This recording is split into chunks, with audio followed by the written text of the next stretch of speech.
Hi everyone, let's talk about Cubitos, which I just did a full playthrough for. If you haven't seen it yet, it's linked in the description. This is just what I think, only if you're interested in that.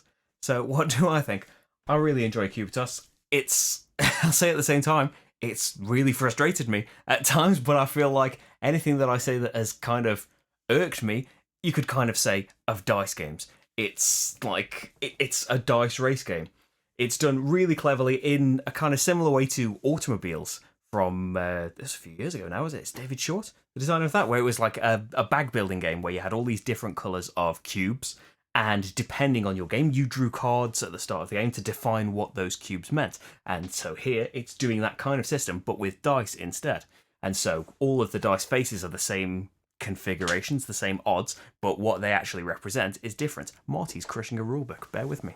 And that's why we don't leave rulebooks where cats normally sleep. So yeah, it's this wonderful system providing, potentially endless variability. It's one of those games where just by providing you with more cards, that's what an expansion could potentially be. It could be bigger, it could bring in more colours, it could bring in more maps, all sorts of possibilities. But, just a fundamental thing could just be, here are some more abilities to shuffle in and make your own sets with. It comes with plenty of pre-made sets, but as with loads of games like this, you can just shuffle them up and go your own way if you want something that's just completely random in there. And there are abilities that, all of the abilities are kind of categorized. So you've got that combat ability that I really like, that you're not really messing with each other that much.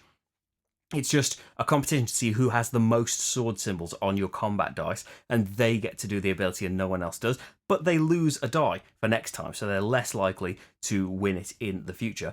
I think the worst that it gets in terms of take that in the game is that you can give your dice to other people, which surely just means you're going to give your rubbish dice to people. That's about as much as they get. Still, I'd rather clear that one off. I took that one out of the set for the playthrough and replaced it with something else, but there's so much in there that you can just do that. If there's one that you're not that bothered about, that you don't think's worth taking, you can just swap it with another card and just customize it to how you like. There's plenty just in the box for you to do that with. So yeah, it's a really exciting race, and at the same time, like in the playthrough, I'm pleased that the playthrough kind of shows that you're off to a slow start, you're not generating much at the beginning, most of your dice have just got a 1 in 6 chance of you hitting, and it's all about pushing your luck in the beginning. If you want to try and get an advantage and get some decent dice, they've got a nice kind of tier system of costs that you work your way up, and dice that will get you more money eventually work you to the better and better dice. And failure it's can be terrible, of course, especially towards the end of the game. But I like the fan system, especially combined with some card abilities that might get you fans and spaces on the board that can get you fans as well, because they not only provide you with some money, but they are one of the ways that you start drawing more dice. So it can be in your interest to fail. And there are dice faces that are like, do this thing, but then lose the dice. And there might be situations where you're like, well, ideally I'd roll this in a different turn, or I don't really want that. So sometimes you want to fail, whether it's to get those abilities or to keep those dice, because their things don't kick in if you bust. So yeah, it can strangely be that sometimes you want to bust. And it's got a nice catch-up mechanism as well, in that it's got all of these red lines on the board, and if you are so many red lines behind, you get to draw more and more dice. I'll say that while it is nice, and probability-wise, this might just be, a case of, it's dice, what you're going to do. But towards the end, certainly, you are wishing for, rather than getting to roll loads and loads of dice, you can potentially be in that position where you're rolling 15 dice, and then you get your 3 hits that are like 1 coin each or something, and then that's it for a kind of crucial turn towards the end. And there are some situations where I feel like it would be nicer to have that bust threshold be a little bit higher than just, it's basically, if you haven't had 3 dice yet with faces on them, you've got no fear of busting. As soon as you've locked in 3 dice, and you have to lock them in if they've rolled good faces, as soon as you've rolled 3 good faces, you are now at risk of busting.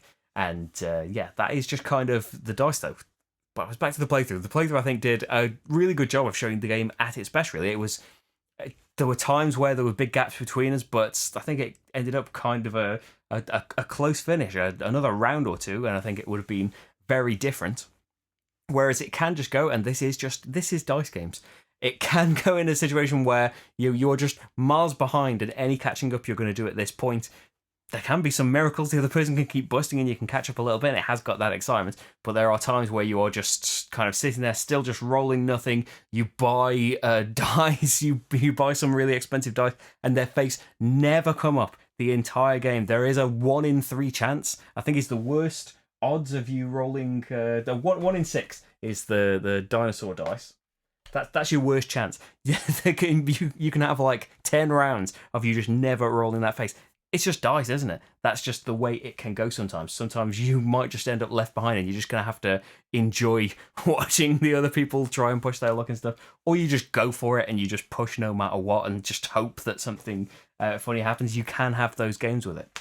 But yeah, I feel like rather than it's... I tried to make that clear already, but rather than it being any kind of failure of this game, that it's just kind of... It's a thing that will happen in dice games. They're random, aren't they? You could just end up rolling just your basic sides and not getting all of these combos off. But I think more often than not, you will end up, at least to some degree, getting some of your plan going off together. And it's nice, as in, deck building games, it's nice seeing the configuration of cards out here and just... the way that things work out will change your plan. You're not going to be able to stick to exactly what you thought at the beginning, but you can kind of think, oh, well, I can see how these would work together. And in this game, there was a lot about your white and grey dice getting to roll more, getting a foot for every one of those that you rolled, and combining these things together and stacking these abilities on top of each other can lead to some really, really funny combos. And I've only experienced a few of these different sets so far. I'm really excited to see more. Although I have had some games where I've just been kind of in last place, doing nothing, and just thinking, well, I'm just I'm here for the ride. I'm here for the popcorn rather than any chance of winning. It's definitely fun, and I want to explore more. And I'm looking forward to what can come of this because, like I think a lot of John D. Clare's games, they're kind of infinitely expandable, and I'm really looking forward to seeing what wild and crazy things can come out for an expansion for this too. But hey, that's premature, isn't it? It's only just come out, or it's not come out yet in places. I don't know. I ordered it from the S and pre-orders and stuff.